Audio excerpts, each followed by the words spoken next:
Okay, let's discuss picking notes. Not picking your nose, picking notes. So, when you first get into learning how to pick chords, right, notes out of chords, I like to just start with three different sections of that. I like looking at chords that cover all 6 strings, chords that cover 5 strings, and the chords that cover 4 strings. So, if we think of our cowboy chords, the chords that you tend to know in this first position here, our 6 string chords would be chords like E minor or E because they start on the 6th string, right? Or an E minor or G. Those are our 3 chords that we tend to start with that cover 6 strings. Chords that cover 5 strings, we're looking at stuff like A minor, A, C, right? And then chords on the 4th string tend to be only really D and D minor. Right? That's a good place to start. We can do a lot with just that information, but let's just take it one step easier. Let's just do E minor. Our favorite, easiest chord in the world, E minor, right? Nice, simple chord. So we got to think of the timing of music and things that are normal for us when we listen to music. And the two time signatures we are most used to are 4/4 time and 3/4 or 6/8 time, basically a waltz. So let's just look at 4/4 time to start. When we look at 4/4 time, songs are in the, that count 1, 2, 3, 4. We're basically doing that with our right hand. I'm not going to do anything with my left hand. I'm going to hold an E minor, and that's it. With my right hand, I'm literally going to go, I like to start on the root note, which is the lowest note in the chord. And in this case, that's the actual 6th string of an E minor. And I'm literally going to go 1, 2, 3, 4. We're just going to do 4 adjacent strings. Right? And then I'm going to go backwards. But instead of just going backwards from the same note we just ended on, I like to go backwards from somewhere else. Sometimes it's just the next string, the next J string, I'll go backwards from there. Which takes us pretty much back to where we started from. So we got 1, 2, 3, 4, 1, 2, 3, 4. Picking wise, you can do this a variety of ways depending on how fast you're playing or how slow. If you really want to just get kind of comfortable with it to start, when you're doing a downward strum, do downward picking. And when you're doing an upwards, and do it upward picking. All right, so let me get a little bit closer.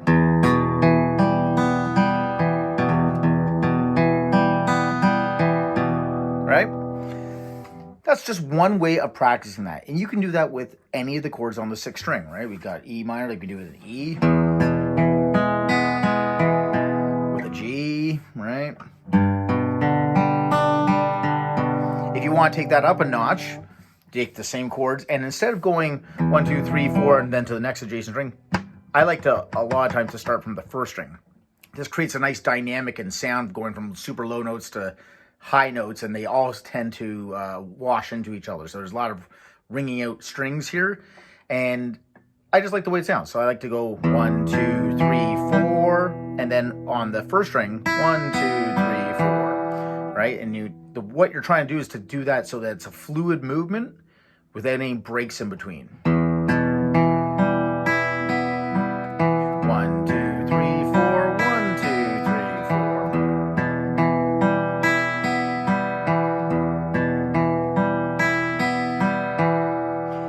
So you can practice that with any of the chords on the 6th string. So E, E minor, and G. And work on just that pattern. And I would get comfortable with that first. I get comfortable with my right hand being able to do that at a nice slow speed. Put on a metronome if you want. And just work on just doing that. Get your right hand comfortable going down and up like that. When you do it a chord on the 5th string, like let's say A minor, right?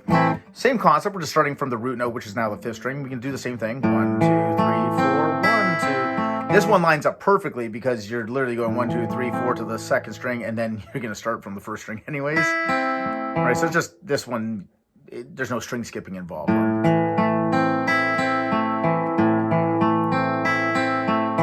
Right? Off the 4th string, using like a D or D minor, same concept. With this one, though, you have to double up on the notes because there's only 4 strings in a D chord. 1, 2, 3, 4. Right? So to go backwards, you're going to have to go backwards from that same string. Right? Right? So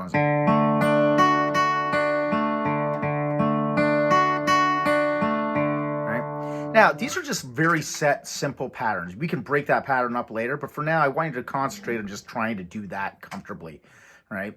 When you can get it comfortably, the next thing will be to see if you can link chords together. So let's use E minor and G as an example. Those are two chords that like each other, right?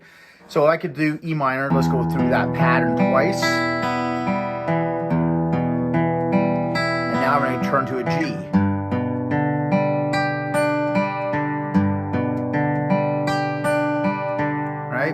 Again, I can do that with any chords. It's trickier when you're going from a 6-string chord to like a 5-string chord to do that, get comfortable with those patterns, because now your right hand is really having to know where to start from. Where's that root note? Do you have to start from the root note? No, but it's a good place to start. So let's just get comfortable doing that, because that low note will ring out nicely over top of everything you're picking and kind of dictates what your ear is supposed to hear. Right? So that's one way of starting. If you get comfortable with doing groups of 4, like 4 notes and then another 4 notes, like 4 down, 4 up, you can try doing a waltz or 3, 4 times, 6, 8 times, however you want to think of it for now. It's not really that important, but doing it in groups of 3, basically. So taking that same E minor concept or a nice easy chord, doing 1, 2, 3, 1, 2, 3, but putting them together.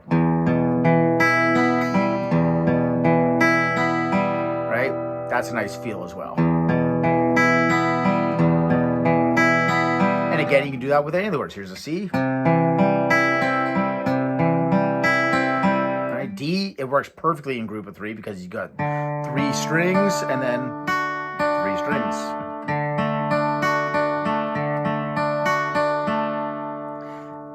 You'll start hearing this sound in so many songs, that use this concept. A very simple concept, but it's used in tons of hit songs. Off the top of my head, like Unchained Melody.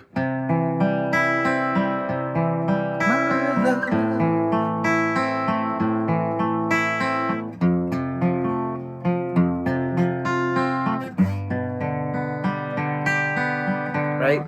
Again, butchered that, but you get the idea, right? It's just a picking pattern. My left hand is just making chords. My right hand is making a pattern. But for now, keep the pattern simple. Go 4 down, 4 back up from wherever you want to do it, or 3 down, 3 back up, depending on the timing of the song.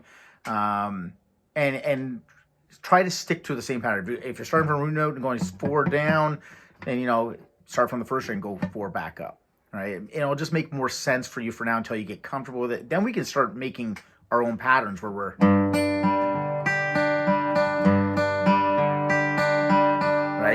making just whatever patterns we want with our right hand.